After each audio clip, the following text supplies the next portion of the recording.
Welcome to the Banker Lamp. Please enjoy the video. Open Settings on your iPhone and tap your name at the top. Tap iCloud to open your account storage options and preferences. Tap Manage Storage to see a storage breakdown and active backups.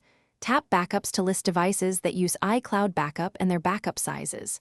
Note the backup size shown, for example 2 GB, so you know how much space you will free. Make sure your phone is unlocked and connected to Wi-Fi before proceeding to delete anything. Select the device name from the backups list to open backup details.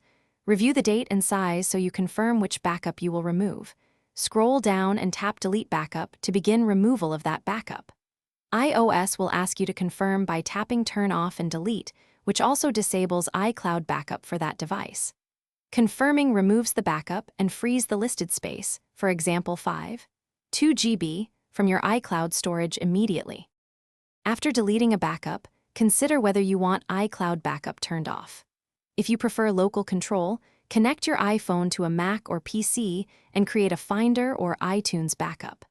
Check photos, messages, and drive usage to identify other large items that can free more space.